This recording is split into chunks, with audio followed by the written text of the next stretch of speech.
high schools in shambles. Instead of teachers having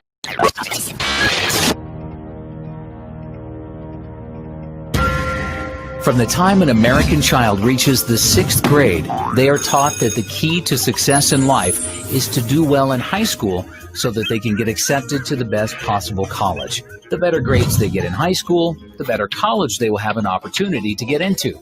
They are taught that if they get into a great college and get their college degree, any type of job they desire in the field of their choice will be there waiting for them. After getting their dream job, they will be able to buy any car and house they desire, start their own family, and live the American dream. Most Americans today have an expectation of future economic success simply by obtaining a college degree. The entire purpose of elementary school is to prepare students for high school, and the entire purpose of high school is to prepare students for college. In fact, the U.S. now has hundreds of private college preparatory high schools that, at a cost of $25,000 per year, are supposed to increase students' chances of getting into a top-tier college. Students are taught to believe that if they don't go to college, they will be on a path to nowhere and will have no chance of ever building a successful career. Government regulations like No Child Left Behind have left grade and high schools in shambles. Instead of teachers having the freedom to think outside the box and use creative techniques to prepare their students for the real world, they are forced to be narrow-minded and teach with worthless information that will never help their students have successful careers. Today, there are no high schools left in America that teach students the knowledge necessary to start their own business, invent their own product, or even how to use the internet and other free resources to become educated about things without attending college.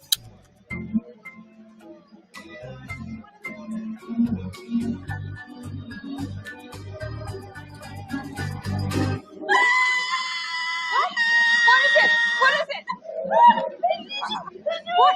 Are you happy or sad? Happy or sad? What is it? Wait. Let me read it. She's in.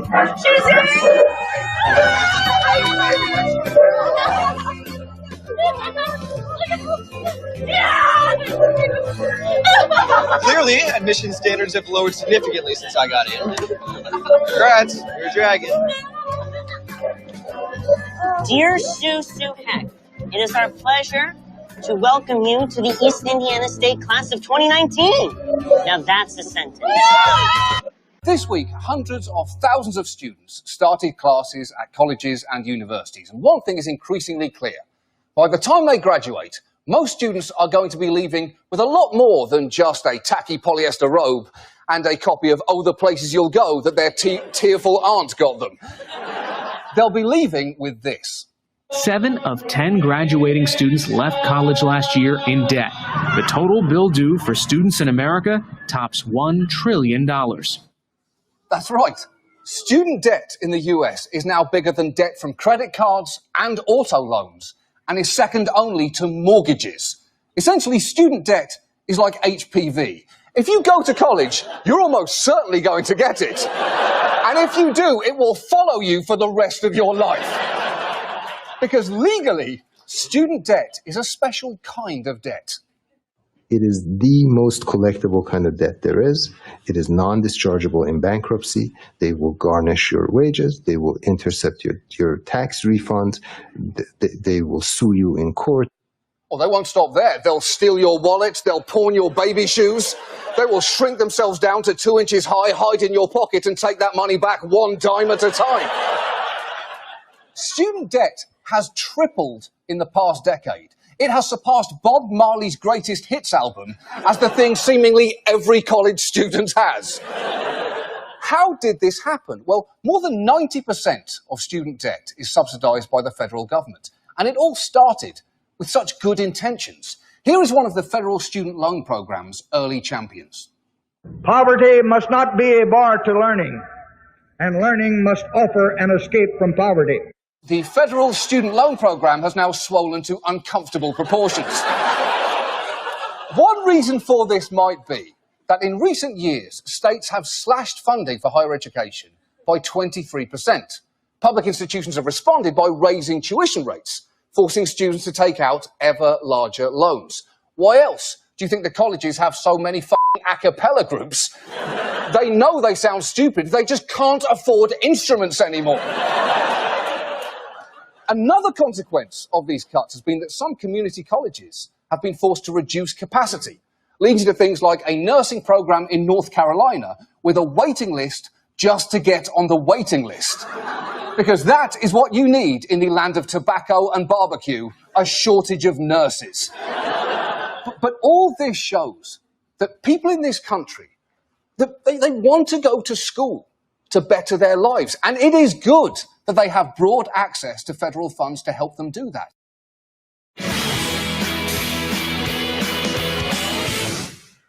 So who's going to do it? I don't want to do it. Well, I'm not doing it. Can Brick do it? He's just a kid. You can't ask him to do it. Okay.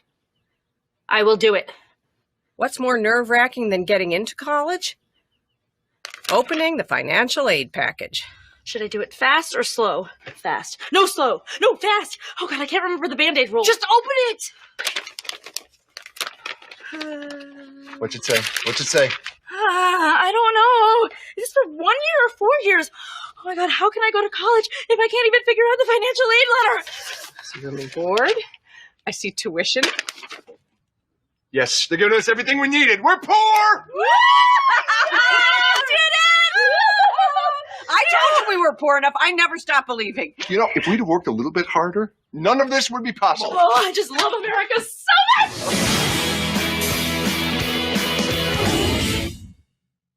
My wife and I have 5 children. And we have one child who did what we asked her to do. Out of 5, it's not bad. My wife and I feel that really that is not our child. It's more God's child.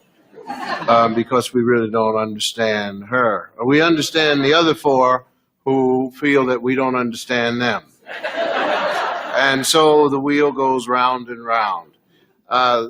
The one who did well, who went forth and strove and achieved her potential as we asked her to, is going to cost us $13,000 a year.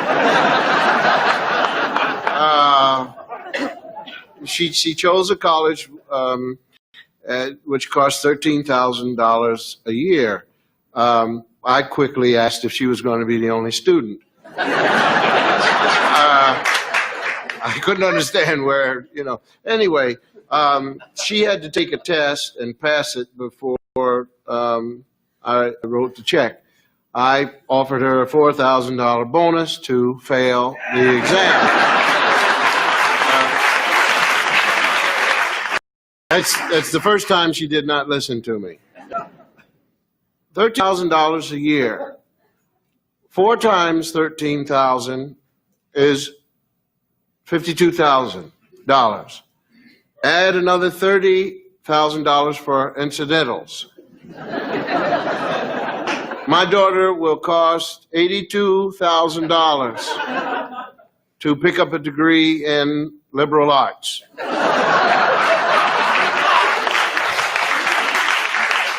Which qualifies her to come back home.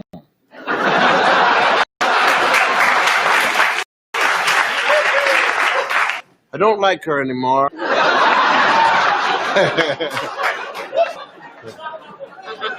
I have a 7-year-old daughter who is as bright as this one. I figure in 11 years, the college that she picks will cost $25,000 a year. I'm being conservative. 4 times $25,000. Add another $70,000 for incidentals. I went up to her bedroom and put on the walls of her bedroom posters of the Army.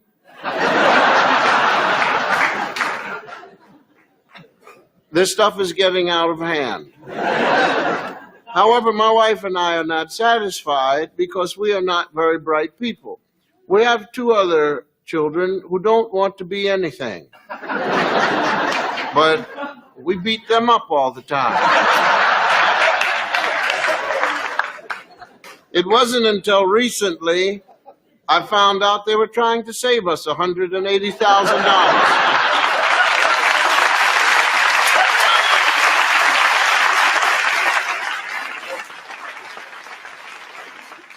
Needless to say, my wife and I love these other children who just want to get out of the house. We don't feel too good about the other greedy ones who keep doing well, trying to put us in the poorhouse. It's okay, man. The kids, you love the kids. They're expensive, though, man. People put pressure on me. Financial pressure with my son. Are you saving up for his college yet? I haven't even paid for my college, man. Are you kidding me? I'm going to have to walk him up through the financial aid line to the people I still know. Yeah, I got tab going, right? We're good. Yeah, no, turns out I am alive. No.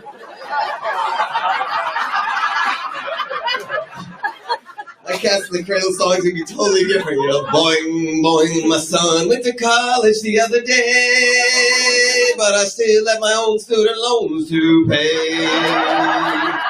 Well, the check's in the mail and the bills are due. The interest on my loans continues to accrue. When you're catching up, that I don't know when, but we'll be filing Chapter 10, yeah. As I hung up the phone, it occurred to me, my boy makes more than me. He's only 23, he's living in my house for free.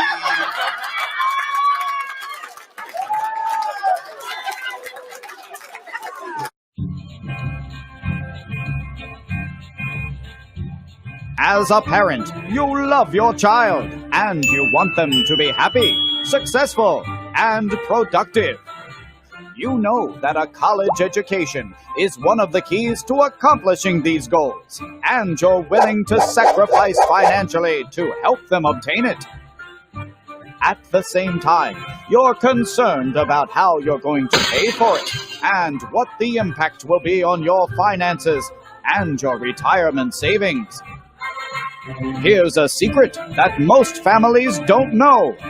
When it comes to paying for college, there are two prices, one for the informed and one for the uninformed. The fact is, the uninformed buyer of a college education generally spends thousands of dollars more than the informed. And while the uninformed parent may be sending their child not to the school of their dreams, but to the one they think is most affordable, the informed parent is often sending their child to the school of their dreams and paying the same price. Helping you become an informed buyer of a college education and saving thousands of dollars in the process is our mission. College planning is not just saving for college, it's saving on the cost of college, and that is what we are going to help you do.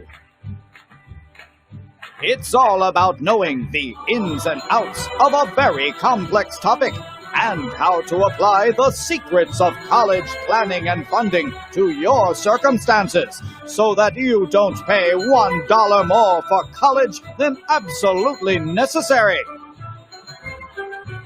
Download your free report and take the first concrete steps toward helping your child pay for college without you going broke in the process.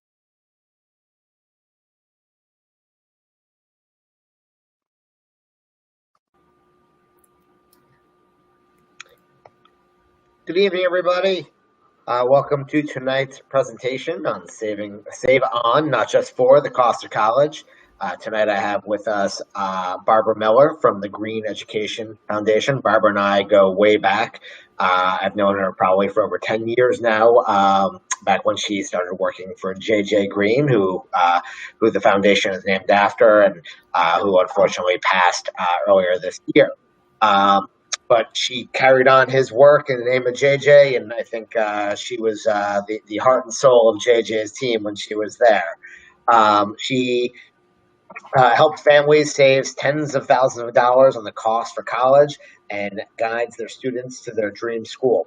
Since March of 2012, she's represented over 300 presented over 300 free educational workshops on how to navigate through the maze of college planning without financial, emotional, mental stress. She points out that getting noticed by schools is parallel to getting noticed by a corporation. You are competing for a spot, and they're looking for the candidate that's the best fit for that spot. Barbara also emphasizes the importance of assisting the students to choose schools of the right fit for the right reasons at the right price. So before I turn it over to Barbara, just let everyone know if you have any questions, please send them in through the chat. I'm going to disappear in a minute, and Barbara will take over. But at the end of her presentation, I'll pop back online and go through all the questions that I can, time permitting. So without further ado, Barbara, take it away. Thank you, Jason, and thank all of you for coming. As he said, I've been doing this for some time now, and while I have not previously worked in the education arena, I have spent over 35 years in recruiting and human resources, and a lot of the same techniques for getting into a college apply to getting that spot at a big corporation. And so why are you here? You are here because you want your student choosing the right school for the right reasons and at the right price. And that's what we do. So the information's general in nature, seeing that everyone's personal financial situation is complex and very different. But due to this, we're going to offer a free initial evaluation to those who attend tonight, where we'll take 60 minutes of one-on-one time to review your specific and individual situation. The meeting is going to be approximately 60 minutes. We'll have a lot of experience with families, and we found that while you most likely benefit greatly from our services, it's just impossible for us to work with everyone. So we're extraordinarily selective in what we do. We only take members that we know we can help and conversely want our help. So during the initial evaluation, we're going to discuss your student, and of course, where you currently are in the process, what your goals, objectives, and obstacles are. Naturally, you're going to have questions for us, such as, how can you help us save money for college? Is there anything you do with our student to get them better prepared for college? How do you help families figure out the financial aid formulas? Obviously, we're going to have some questions for you, like how prepared is your son or daughter for the admissions process? How prepared are you for paying for college? And what impact does college have on your plans for retirement? When we get to the end of the conversation, there's 3 possible outcomes. You're going to consider what we have to offer. You're going to say to yourself, you know what? This doesn't seem like a good fit for me. Now, in your mind, you're going to know that pretty quickly. All we're asking of you is if you feel this isn't a good fit for you, that you be kind enough to tell us, this isn't really going to work out for us. Conversely, if we look at your situation and we don't think you're a good fit for us, we'll let you know that we don't see any way to provide value to your family. That way, there's no games between us and we shoot straight with each other. That sound fair? On the other hand, if we see that we can provide value to your family, we will say, yes, you're a good fit for us. And if you like what we discuss and sounds like a pretty good fit for your family, then the pieces seem to work and we can move forward. Our goal, obviously, is to help you achieve a great outcome for your student and for your finances. Now, the other thing we want to make you aware of is we've got this community outreach program.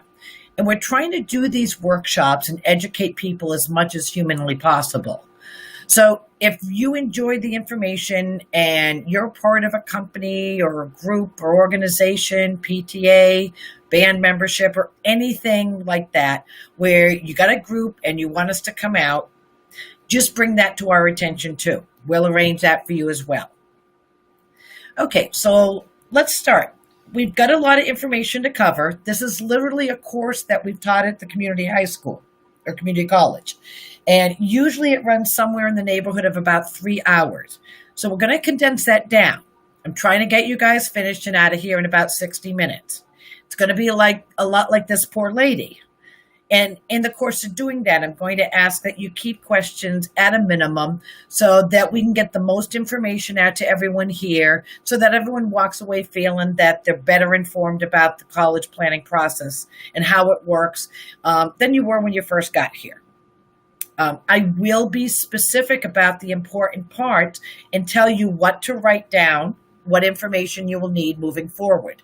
So you'll definitely want to grab pen and paper. And at the end of the workshop, we're going to have a question and answer session for those with additional questions. Okay, let's begin. Let's look at our agenda.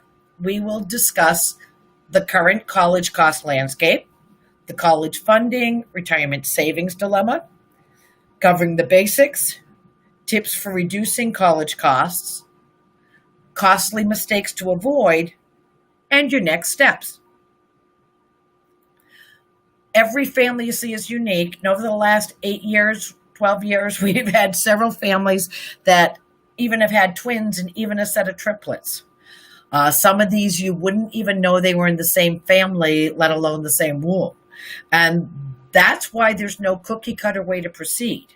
After today, if you want to see how all of this applies to your specific circumstances, you'll have the opportunity of booking an initial evaluation with one of our college planning experts for free. After all, college is a huge investment, and the process is complex with several hidden steps and obstacles along the way.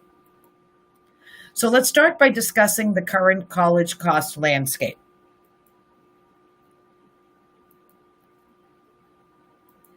And this is one thing you're going to write down. As you can see, the current cost for 4 years at an in-state public university is about $84,000 minimum. And the cost for 4 years at an elite private university can reach well over $320,000, with the cost of attendance projected to increase about 5% each and every year. And when you take into account that only 43.7% of freshmen will graduate in 4 years, the figures skyrocket. And if your student is interested in an out-of-state public university, such as Georgia Tech, UCLA, Michigan, Colorado, University of Texas, UNC Chapel Hill, you can expect the cost to be approximately $45,000 to $60,000 per year.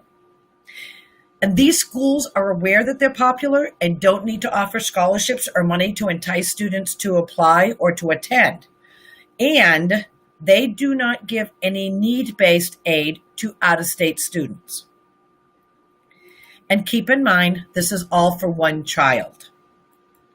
And so it's no wonder that 73% of parents with students worry about college funding more than any other financial matter. So some brutal truths about college costs and their impact on families. As you've just seen, the average 4-year cost of a public university is over $80,000 and private university over $300,000. That's the 4-year average.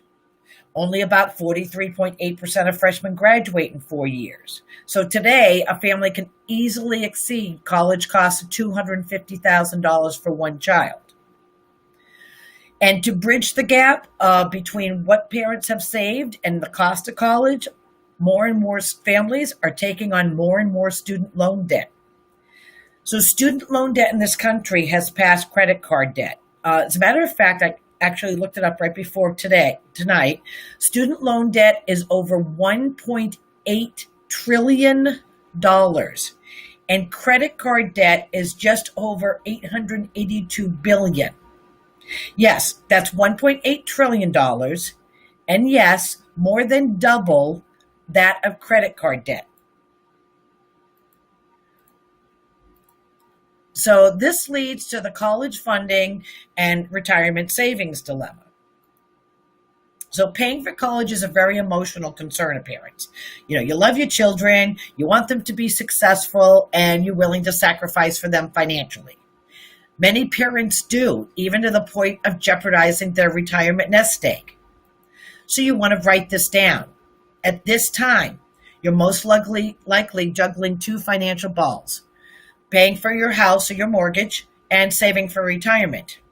And we're going to mess things up by throwing in a third ball of saving and paying for college.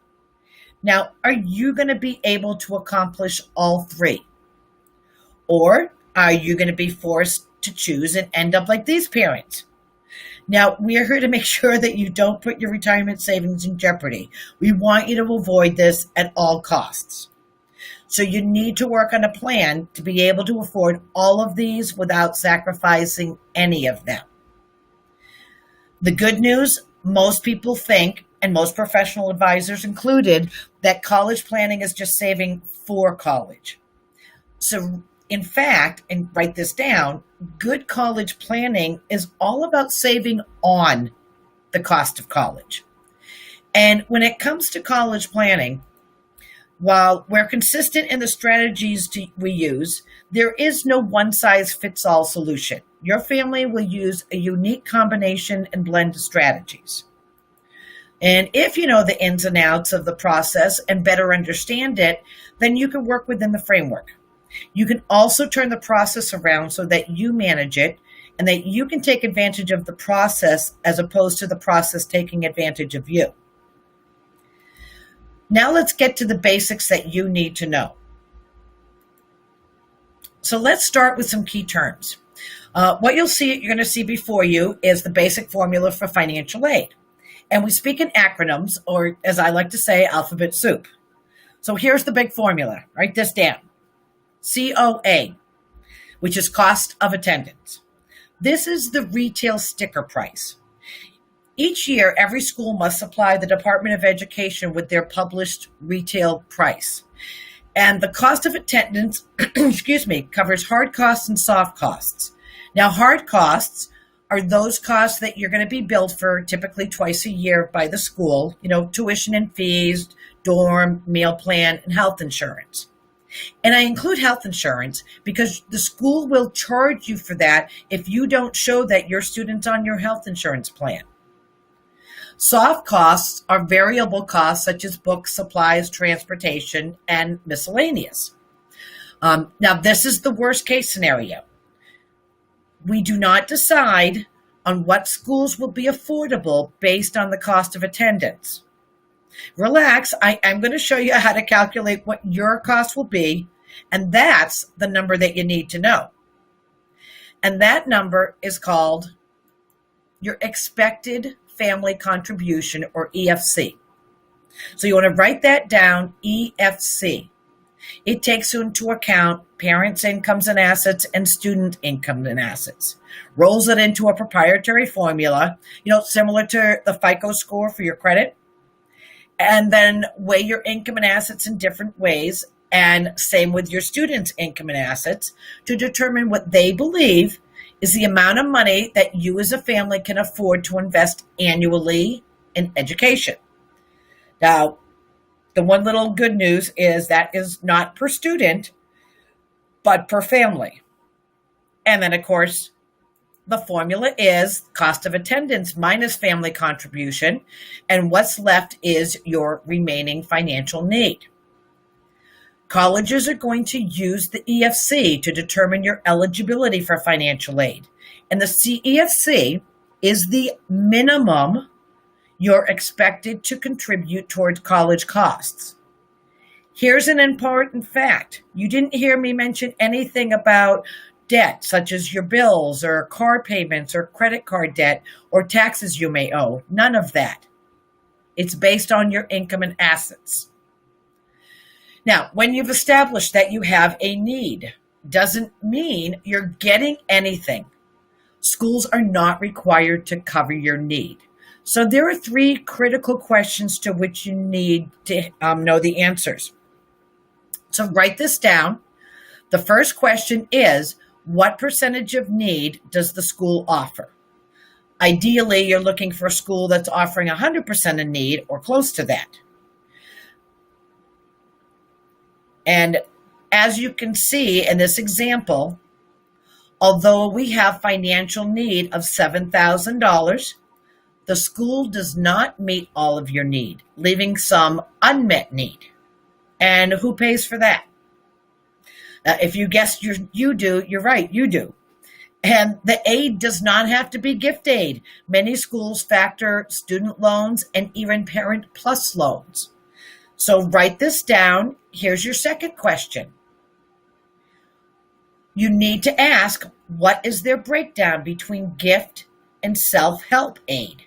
For example, if a school gives 60% gift aid, which is either scholarships, merit aid, or need-based aid, and 40% self-help, which is typically loans or work study, and another school has 75%, 25%, you could end up paying significantly less at one compared to the other.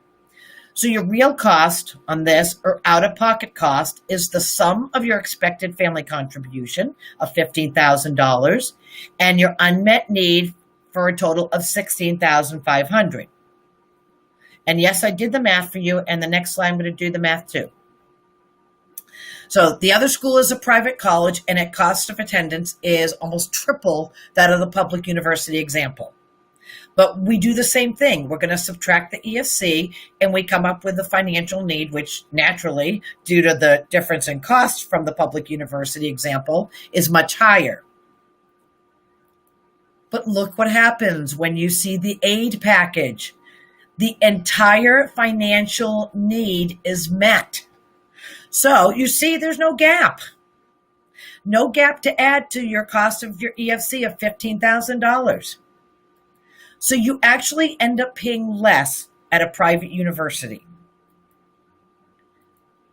Now, as it turns out, because the family EFC and the big difference in the ability of the private school to meet the financial need of the family, the school that appeared to be out of reach for the family is in fact going to cost you less out of pocket. Now, write this down. These are reasons why private colleges may often cost a family the same or less than public universities. First of all, if a college wants to keep getting students to attend, it has to attract students who would ordinarily go to the lower price state school. If they don't, they'll eventually go out of business. Also, there's many private colleges in competition with each other, and they're looking to enroll many of the same students. Private schools, as well as public schools, have endowments, but some endowments are larger than others, and some allow for more of it to be used for financial aid. Public schools typically use their endowment for athletic scholarships.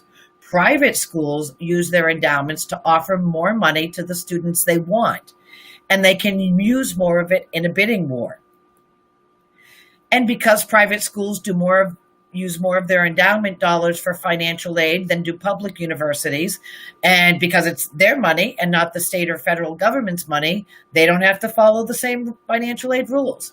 They can give the money to whomever they want, and they tend to give the most to the better students. But they also have tremendous flexibility to match other colleges' financial aid offers. And keep in mind, these numbers we're looking at are all for 1 year. So here's the third question you have to ask. What is the average length of time to graduate for the school? Our goal is we want your student graduated successful and supporting themselves in 4 years. Now, according to the Department of Education, completing a program within 150% of the published time for that program, which 4 years is the published time, so that would be 6 years, that's graduating on time. The average public school graduation rate is 5.8 years, and the average private school graduation rate is 4.2 years. That means that even a private school that might be a little bit more expensive per year may still end up being cheaper in the long run if your student's there for less time. Why does it take so long to graduate from college? Well, there are a number of reasons, and I'm sure that you can probably think of a handful of them, but here are the top 4. So you want to write these down. Number 1 is impacted classes. Your students having a hard time getting into their classes because they're impacted. Many of the general education classes fill up so quickly that your student has to wait a term or sometimes until the next year before there's availability. Your student changes their major midway. That's because not all majors are going to require the same core prerequisite classes, so it can add more time getting out of college. Lack of preparation. Maybe your student hasn't really assessed their career options. They haven't determined what major they should take. Maybe your student didn't do as much as they possibly could in terms of AP classes or dual enrollment classes, or they didn't strategically understand the impact it could have on shortening the amount of time they could spend in college. And minimum classes. Colleges only require that you take 12 credits per semester to be considered full-time. There are even some colleges that suggest or recommend that. Now let's do the math. I'll do the math for you. The typical bachelor degree requires 120 credits, which is 30 credits per year or 15 credits per semester. So 12 credits per semester, which is 24 credits per year. At that pace, it takes 5 years to graduate. So now you've just added an additional $21,000 to $80,000 in costs. And all of these things can add up to cost more money for the family. Like I said, sometimes you're going to get need-based financial aid, and a lot of families are eligible for that. There are things your student can do practically that also might reduce the amount of time in college, which in turn can save money. We call this student positioning. So it all starts with your freshman year, your student in their freshman year. That's right, their freshman year. So you want to write this down. Your students should start developing a few good habits, namely study skills, time management, reading comprehension, and test taking. They should be exploring careers that fit their personality traits, their natural attributes, and their passions or interests. They should make sure that they engage in extracurricular activities. They should be improving their test taking skills with Duke Tip program, PSAT, SAT. They should do an internship to gain experience in their field to determine if they've really liked that occupation. And they should position themselves to be in a leadership position. And again, your student should needs to start your freshman year. Merit aid is determined by your student's cumulative GPA over 4 years, ACT and SAT scores, their depth of involvement in extracurricular activities over 4 years, and length of focus of community service over 4 years. I've had the unfortunate task of having to tell a family that their high school senior won't qualify for scholarships because they didn't do the work since freshman year. And unfortunately, I don't have a time machine to go back and get their student on the right path. And by being with one of the things to do is having some expertise on your side to make sure you have your student doing all of these. Once your students position themselves to stand out, it's important that they pick the right schools for the right reasons, meaning that the school's an academic fit and a social fit, and at the right price, meaning that you're able, ready, and willing to pay for what you'll be expected to pay. And I put them in this order for a reason, because the first thing you've got to consider is your ability to pay. Secondly, are the funds to be used for college going to be there when you need them? Meaning, do they have a guaranteed growth, and will they be liquid? And third, let's face it, just because you're able to pay $20,000 to $80,000 per year, it doesn't mean that you're willing to pay that. Which leads us to reducing college costs. So let's talk about this. So here's the way it works in the financial aid office. So their job is to protect the assets of the college and give away as little money as possible. Your job, use the rules of financial aid to make your contribution to the college as small as possible. So as you can see, the financial aid office is in direct opposition to you. So write these down. These are keys to getting a discount. Number one, when your student is the top of the applicant pool, the odds of getting a discount go up appreciably. Now, I am in no way dismissing your B student. There are literally thousands of schools where your B student is a top student and will be eligible for merit aid. Again, right school for the right reasons. You'll find a lot more options by looking at colleges beyond your typical home radius that you and your student might impose on yourselves. Some schools like a geographically diverse student body and will offer a discount to attract students from beyond their region. Furthermore, look for schools that have a career services center with a high percentage, and this you want to write down, of students gainfully employed in their current career within 90 days of graduating, or attending a top graduate med, law, business school. Let's face it, a degree from a prestigious school isn't worth the paper it's printed on if they can't get a job. And demonstrating interest. So how does a student demonstrate interest? Calling or visiting the school, going to college fairs, using the school's net cost calculator, email, Facebook, Twitter accounts, the list goes on. Keep in mind, some schools are getting over 50,000 applications. Florida State University this last year received over 60,000 applications for approximately 7,500 spots. Some of their programs are even more selective than that, such as their College for Motion Picture Arts, which only accepts about 30 to 40 students per year. But the big one's UCLA, that for the 5th year in a row, received over 120,000 applications. So it's imperative that your student takes steps to get noticed. Most schools track all communications with your student. And when the application comes in, admission knows that the student is serious. We like to create competition or leveraging. This term is relative to every college and every student. Applying to competing schools increases the chances of a discount and getting a better one if need be. And part of creating leverage is by researching the school in depth so that you can speak intelligently about special programs and opportunities. That means researching and looking past the first couple of clicks. And last but not least, filling out financial aid forms is something every parent should do, including those who will get no need-based aid, because some schools won't give merit scholarships unless you do.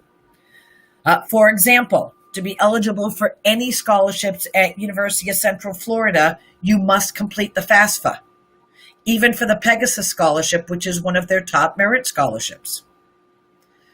Okay, so you must plan for financial aid before filing financial aid forms. We recommend 3 to 4 years before what's called the base year, which is your student's freshman year in college.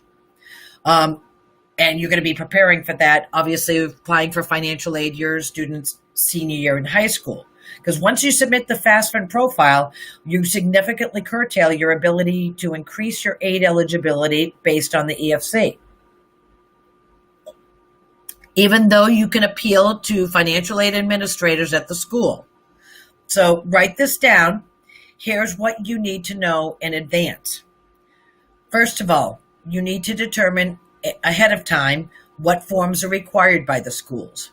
Meaning, do they use the FAFSA, the CSS profile, a non-custodial CSS profile if you're divorced, institutional financial aid applications, such as Georgia Tech, USC, UPenn, Princeton. In addition to the FAFSA and the profile, because that's not enough questions, they have their own forms. There's verification forms, tax documents, and additional forms. You need to know how the EFC is calculated in that school. What is being assessed and how much? What planning strategies are available to implement that are both prudent, meaning they're good for retirement and planning, and at the same time can increase your financial aid eligibility. And a real important note here, financial aid applications are going to base your EFC on what's called the prior year. What does that mean? It means that the financial aid applications now are basing everything on 2019 tax returns. Whereas for 2023, that's right for sophomores, we're going to be basing on the income information from 2021. So if you have freshman and sophomore, we've got some time to plan. Obviously, the plan is to make sure we reach both our objectives and our goals. Our objectives are going to be funds for college, savings for retirement, minimal impact on monthly cash flow, and appropriate for college and retirement, meaning there's flexibility. Our goals is we want returns to exceed college inflation, tax-deferred growth, tax-favored access for college, favorable for financial aid, can be used for college and retirement, and tax-favored access for retirement. So how is a family expected to pay? Let's look at how you have to pay. As we previously mentioned, this is a juggling act. So there are 5 ways to pay for college, and we're going to write these down. First of all, obviously, you can pay with your earnings or income.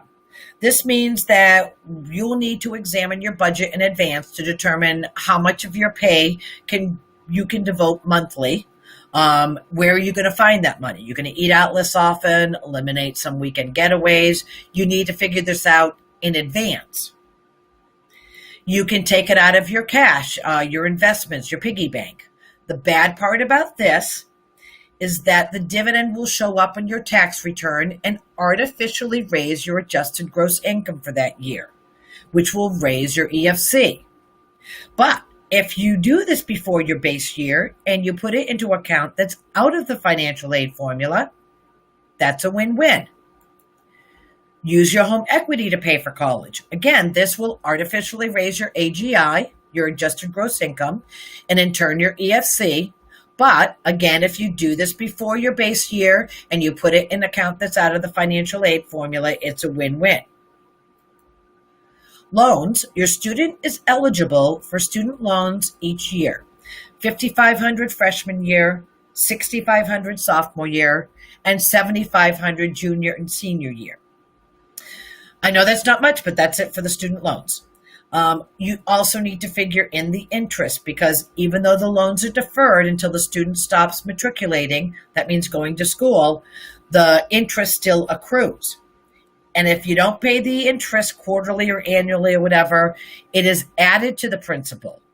And then you're going to be charged interest on the interest the next year. And last is retirement.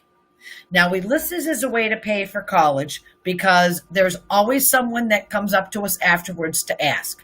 You know, your financial aid advisor will tell you that you can take a loan against your retirement or get a disbursement without any penalties. And that is correct. However, you have to keep in mind that you are now depleting your retirement account. And as I've heard JJ say many times, you can borrow for college, but you can't borrow for retirement. And of course, you probably want scholarships and grants. I have a feeling that's why you're participating in this workshop. So for scholarships, your student needs to be spending their 4 years in high school positioning themselves to be eligible. It's not something that you can come to us when your student is a rising senior. We want you to understand that there are a number of resources available for paying for college. But just like your home or your retirement savings, where, let's face it, you plan well in advance to save for that, saving for college is more critical. For an investment that's probably more than your mortgage, which you're taking, by the way, 15 to 30 years to pay, college has to be paid for in 4 years. Here's some simple mathematics to make this more evident. You pay approximately $10,000 a year for a $30,000 mortgage on a $300,000 home. You pay approximately $75,000 a year for a 4-year undergraduate degree at a $300,000 school. So you want to familiarize yourself with asset strategies that can effectively lower your EFC, such as reallocating the funds to an asset that's not assessed by the Department of Education. So you want to write these down. First is your retirement account. Now, you just can't label a savings account as a retirement account and then exclude it from the assessment. The law is very specific about what can be considered an excluded asset. Personal items. So you need a new car, bathroom renovation. This is the time to buy that large screen home theater system or things you need to buy anyways. It will lower your cash and savings, which will lower your EFC. Home equity. If a school is using the CSS profile, paying down your home equity may increase your EFC. So you need to make sure that you know how the school factors in the equity. So what can you do to use your equity to reduce your EFC and increase your cash flow? Pay off your credit cards. Now, wait a minute, think about it. Your credit card most likely has an interest rate much higher than your mortgage rate. You can also put your equity in an asset that is out of the financial aid formula. There's life insurance with cash value, such as your whole life insurance. Any funds placed in a cash value life insurance are also excluded from assessment, even though you may use these funds to help pay for college. As a matter of fact, you can actually use those funds for anything. And most of them are guaranteed growth, and they are liquid assets that are easily reachable. And last are annuities. Though cash and annuities is not assessed, you wouldn't want to use these funds to help pay for college because of the heavy penalties for early withdrawal. Unless, of course, you're 59 and a half when the funds are needed. So now that we've told you you should be saving for college, you may be penalized for saving. So the Department of Education assumes that any assets that you have outside of your retirement plans must be for expenditures such as college. So you want to write this down. 5.6% of your investments will count towards your expected family contribution. That includes your 529 plans. For those of you that don't know what that is, it's a tax-free college savings plan. And if you use a 529 plan for saving for college, it grows and you cash the money out and use it for qualified education expenses. And any of that growth is completely tax-free. How does that sound? Now, anything that has to do with tax-free and not paying the federal government, I'm all about. But that's the IRS's rules. What does the Department of Education say about a 529 plan? Let's go through an example. So you got a family, a husband and wife, 50 years old. They have 2 kids. One's going off to college. The Department of Education calculates the amount of assets they can have before it affects them in the formula. That number is $55,000. They have a 529 plan for $50,000 in it, a mutual fund with $35,000 in it, and $20,000 in the bank. So as you can see, they're $50,000 over what the federal government says they should have in liquid assets. So what happened to that 529 plan? Well, it gets pulled into the financial aid formula. They calculate a percentage against that, and it gets added to your expected family contribution. The number just went up. So think about that. The federal government says, I got a really great plan for you. Save money for college like a good parent. You can have the money tax-free on your gain, and everybody wins. And parents go, yay, we love that. Then they go and stand in line to apply for financial aid, and the Department of Education says, what? Well, you really shouldn't have saved the money because it's going to drive your expected family contribution up.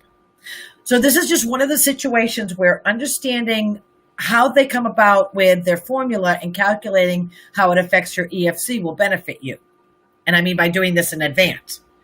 I'm going to give you even a worst case scenario, another example. So here's an example of family that saved a lot of money, $100,000 for each one of their daughters going to college, modest family income, literally less than $100,000 per year. Based on the formula that I gave you, having $200,000 saved in a 529 plan. Remember, $100,000 for each of 2 students. Now, although it's $100,000 for each daughter, if we're looking at it as a parental asset, then it's $200,000.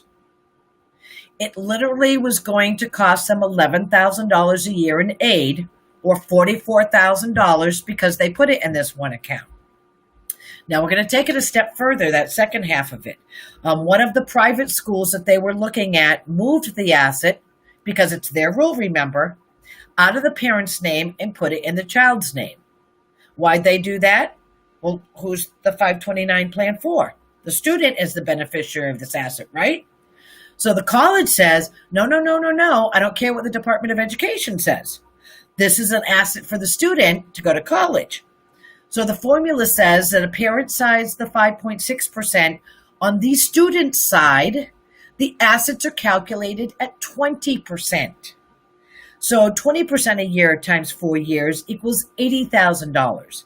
Times 2 students, that's $160,000 of lost financial aid. Now, before you walk out of here tonight and go to the bank tomorrow and rip all your 529 plans, remember that it's circumstantial. It's based on the family's circumstances. So if you have a 529 plan and you want to know how it's affecting you or what you should do, don't hesitate to schedule your initial evaluation so we can chat with you about it. And now that we've looked at the 529 plan from the IRS and from the Department of Education's point of view, let's actually look at the plan itself. So you want to write this down. So the good 529 plans provide you tax-deferred growth. And of course, if the stock market is doing well, you have unlimited upside potential.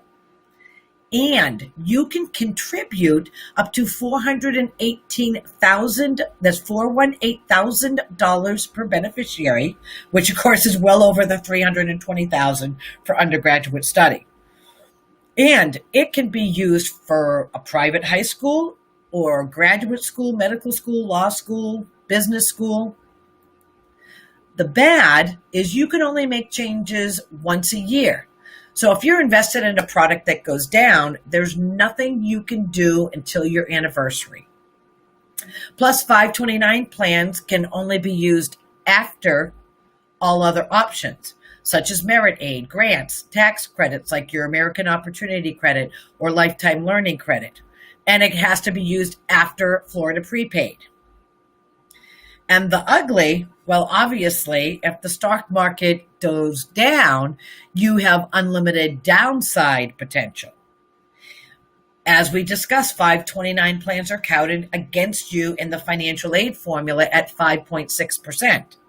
So unless your plan has made more than 6%, not only have you unnecessarily raised your expected family contribution, but you lost money. And education savings plans may charge an enrollment or application fee, annual account maintenance fees, ongoing program management fees, and ongoing asset management fees, along with tax penalties if the disbursements are incorrectly used. So it's all about being an informed buyer. So you want to write this down too. Gift money can reduce financial aid eligibility. How? Well, let's pretend you have a relative who intends on helping pay for college. You need to take a couple things into consideration. So if the money is gifted to your student, it is then considered student income, which is EFC assesses at 20%. So $10,000 will add another $2,000 to your EFC. If your relative sends the money to the school is going to thank them emphatically, turn to you, and ask for your portion. But if your relative gives the money to you and you deposit it into one of your accounts and then you write the check, the money is now being used to cover your portion of the costs. We have a joke about an alternate method. Brown paper bag, small denominations with non-sequential numbers. But another option also, if student loans are being added as part of the financial aid package, you can have your grandparents or your relatives pay off the student loans. There's no lost financial aid. Now, wait, we've been focusing on the cost of undergraduate education for only one child. So remember, there are other things to consider. So you want to write these down. Is your student interested in pursuing a master's degree or an MBA or a law degree or medical degree? Well, that's another 2 to 4 years of little to no need-based assistance other than loans? Do you have more than one student? While you're planning, you need to factor in funds for their college too. Once upon a time, we were taught to have enough savings to cover 3 months' salary in case of an emergency, such as losing your job or a pandemic. And of course, you must make sure that you're covered for short-term and long-term care. And this is all while making sure that you're still planning for retirement. And the life expectancy has increased approximately 1% each year. So while this might not seem like much, I can tell you firsthand, we are outliving the average by increasing numbers. My mom just celebrated her 97th birthday. So yeah, we need to plan for enough income to support ourselves. So let's look at some of the costliest mistakes to avoid. And we're going to do this, to have a little fun. We're going to play a game of Family Feud.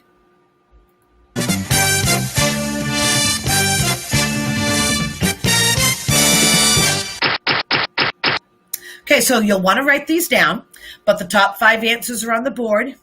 We asked 100 people, name a costly mistake to avoid in the financial aid process. I'll give you like 10 seconds if anyone wants to add to the chat.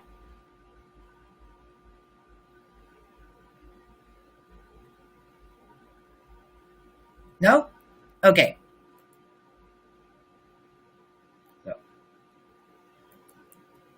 So your first mistake is not knowing EFC. If you don't know how financial aid is determined, and you don't know the difference between included income and assets and non-reportable income assets for the purpose of filing out financial aid forms, well, you should know, because where you keep your money matters, as we've showed you. If you don't know how to legally and ethically and morally position your money properly for purposes of financial aid, you could end up losing thousands. Number 2, school choices. So if your student applies to fewer than 6 schools, the odds for a good aid package are much less than if he applies to 10. Why? Well, the college knows that if it's competing with just a few schools, that your choices are restricted, so the school has a better hand. The more colleges apply to increases the odds of getting a really good package that can be used to leverage for a better one at another school. But now the opposite also applies. So if your student applies to over 15 schools, the schools perceive that as a smaller chance that your student selecting their school to attend should they accept your student. So the school may hesitate in offering a spot based on the perceived probability that your student will not attend. Excuse me. Also, it's imperative that you pick schools where your child lies in the top 20% of the incoming freshman class with respect to GPA and SAT, ACT scores. Although schools give financial aid based on their calculation of need at their school, they will definitely give preferential packaging, meaning more free money versus loans, to students who are lying in their top 20-25% of the incoming class. The reason they do this is to attract the better students to their school. So you should use this to your advantage. Keep in mind there are over 6,500 accredited colleges and universities. So your student will get the same and sometimes a better education at a school that may not have an elite status if they're picking the school for the right reasons. Not applying at all. Actually, this should be number 1 mistake. Lots of parents, for lots of reasons, don't bother to apply, but the 2 biggest is because they think that they make too much money, or that your student's a straight A or talented or minority student, so you'll get scholarships. Big mistake, as we've discussed, because many schools won't offer merit money unless you file financial aid forms. They're going to use that merit aid as an incentive to attract a top student to their school that did complete the financial aid forms. Yes, they're a pain in the ass. They're confusing and counterintuitive. They take hours to complete, but they must be filed. Plus, If you're not you're not completing the financial aid forms because you think that you made too much money, we cannot appeal it to see if we can get you more or any money. And if some unfortunate event takes place, the college won't have your information to be in a position to help you. Number 4, I got a guy.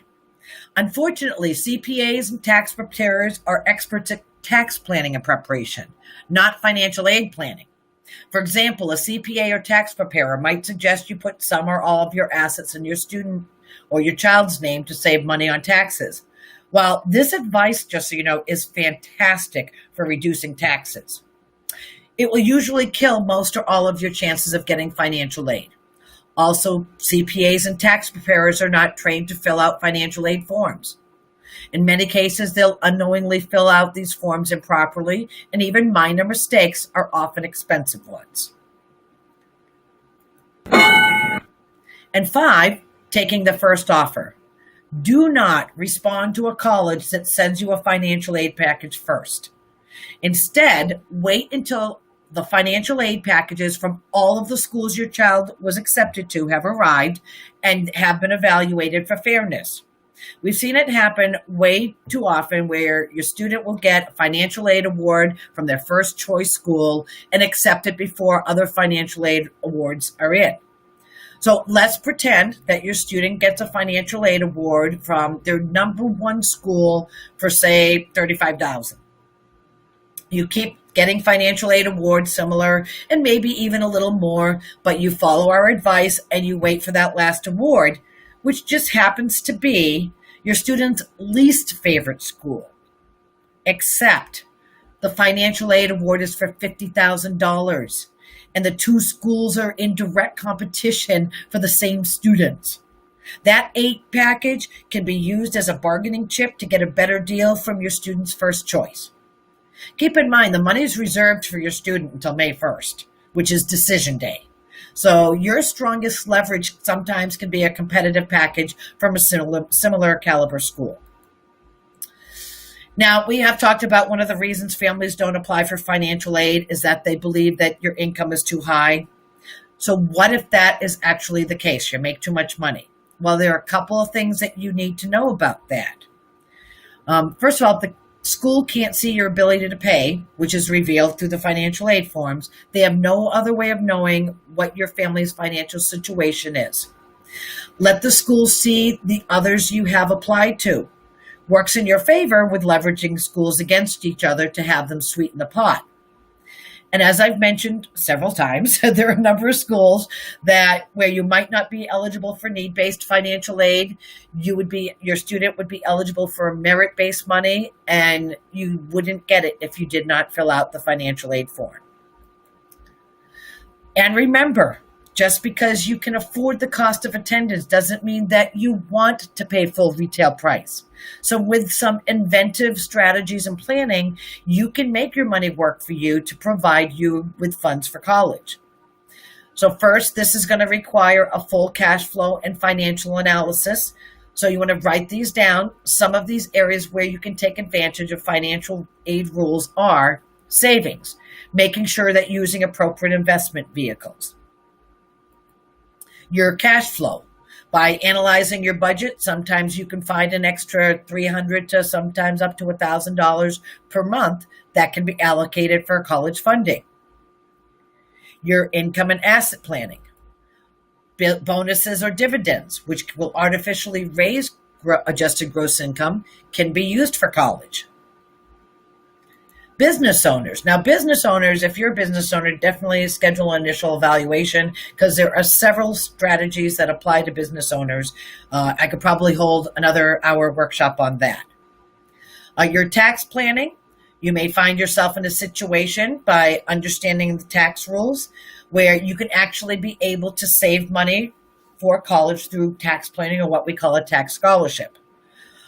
We have a client that saved about $9,000 a year in taxes where he was not eligible for need-based financial aid. So he used that $9,000 for his students' college costs. So here's the question. Does it really matter where we get the money from? No. As long as it's legal, moral, ethical, and it can fit into your family's long-term strategies, it might make some sense to look at these options as well. So the cumulative benefit of implementing a variety of strategies can often yield a greater real savings to your family on total out-of-pocket costs than can financial aid. And these strategies are more predictable ahead of time and under your control, as opposed to being controlled by the school with respect to financial aid. So here are your next steps. To ask yourself, what's important to your family? We found that parents look at this process with concern. Sure, you want your children to be independent, happy, and successful. Many of you are under the assumption that your child doesn't get into what they think is as the right college, they won't be able to succeed. So finding a college can take on special meanings. Of course, what parent doesn't want their child to get lots of scholarships and need-based aid? You might have said to your child, you do the work. We'll figure out a way to pay for it. And then they had the audacity to listen to you and get accepted to top schools. So now reality is starting to sink in, and you may be rethinking that promise. Well, we want you to keep that promise without sacrificing your retirement. You may not always say it, but in the end, what you really want is help.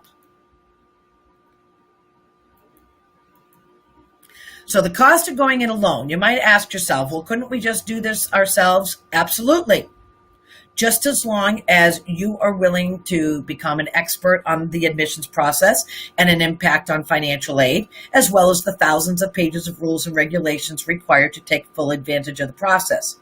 Each family is unique, and it takes an experienced financial aid specialist to know how to advise you. With the cost of college as high as it is today, it really doesn't make sense for a family to enter into the process on their own when a viable, cost-effective alternative exists.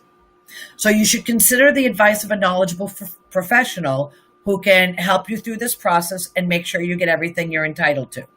That's help with career exploration and evaluation, help with student positioning, help with test prep, including determining which is the best fit test for your student. Help with school selection, help with resumes, recommendations, essays, and the admissions applications. Help with the college planning and college funding, and help with financial aid. Whatever you do, whatever you decide, do something now. The last thing you want to do is take the time that you spent here and do absolutely nothing. Don't be lulled into the feeling that you have time because there's no looming deadline. You should have your plan on how to pay in place by the time your student's a freshman. And your student should be preparing for the freshman year for the 4 years before college. So if you want to schedule initial evaluation, you can actually, I will give you our email and phone number in a minute, or you can just go online and book it online at our website, which is Greene, Greene -educationfoundation.org. I just want to go over a few rules. If you are married, we respectfully insist that both parents must attend the meeting. Please do not ask our staff to make an exception because they're going to have to tell you no. Your meeting must be during our office hours. Our office hours are Monday through Thursdays, 10 a.m. to 7 p.m. Yes, we do occasionally do Friday appointments too. Our time is valuable. We're aware your time is valuable, and we do respect it, but our time is valuable too, and we would like it to be respected as well. We do ask that you schedule your appointment by Friday, October 23rd. Now, you can schedule it for a few weeks out, but we do want to make sure that the appointment is on our calendar by Friday, October 23rd. That's when we have another workshop. That allots you a little over a week to schedule it and 3 more weeks to come in and see us. Okay, so you can reach us by calling our office between 10 and 7. That's 833-473-3631. And our website again is www.greene, Greene-educationfoundation.org. So it's our genuine pleasure to share this time with you. I hope you got a lot of information out of it and your head didn't implode. The key to all this, you got some information. Now you're a little dangerous. As I said, whatever you do, either you work on this on your own or come in and chat with us to see if there's a way that we might be able to assist you. But whatever you do, do something. And so I'm going to end this with a rhetorical question. Which do you choose, to be informed or an uninformed buyer? Barbara, thank you so much. You're welcome. For coming tonight and sharing that excellent presentation. Thank you. I've got somebody wrote in, wanted to know if your consultations are free. They are free. Thank you for asking. I'm so used to mentioning that and I didn't, so I do apologize for that. They are free.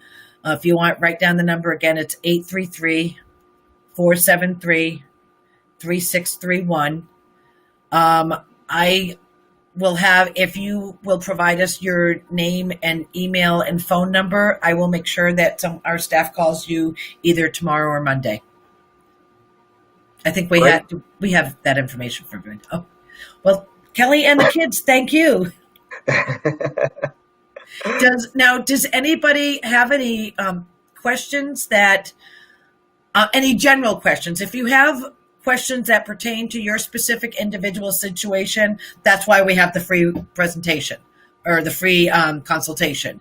If you have a general question that I think I pretty much hit on everything, but if you have one I didn't, please feel free to put it in the chat. And this is usually what happens. I usually answer more questions than they had. In any event, we did record tonight's presentation. It will be available on the Score at the Top YouTube channel and the Score at the Top Facebook page. So if you ever have any questions afterwards, you can always email me and I can forward them to Barbara, or you can email them to Barbara directly. Barbara, what was your email again? Barbara, and that's Barbara at Greene, GREENE educationfoundation.org. And I'm sure either one of us will be able to help you out with that. Yeah, if you have any questions about anything in the whole process, by all means, and Max Mackesy essay writing. Yes, I do a little bit of that, but I'll be candid with you. You should go to Score at the Top for that. Yeah, Max, I do a little bit of it. That's what they do. Yeah, that we can certainly help you with the essays if you need any help on the essays. We have a number of essay experts on staff that are quite busy right now, but we always have room for a couple more clients. We are running a essay promotion at the moment. There's a $99 essay special where you can submit an essay for review and get some feedback in writing and a consultation with one of our essay experts. If you go to our website, scoreathetop.com, and click on promotions, you should see it there. We have a couple of webinars coming up in the next couple of months. Next month, we are going to be hosting the IEP Advocates out of Orlando to talk about 504 plans and IEPs and pretty much everything you need to know. It's going to be a 2-webinar series. I don't have the dates finalized yet, but it will be on my website shortly at scorewebinars.com. And in December, we will be doing 2 more webinars on the PSAT. One to talk about how to interpret the score report you get back on the PSAT. And the other one will be actually a PSAT review. One of our test prep professionals will go through the PSAT that students took this past week and pick out selected questions as well as what students asked them to review and show them how to solve the problems, how to use strategies to solve the problems, and kind of go, put some of our test prep strategies to use so that people can see, how they might benefit you when it comes time for the real thing, the SAT or the ACT. But I don't see any more questions. So happy Thursday, everybody. Have a great weekend. Barbara, thank you so much again. And we'll see you all soon.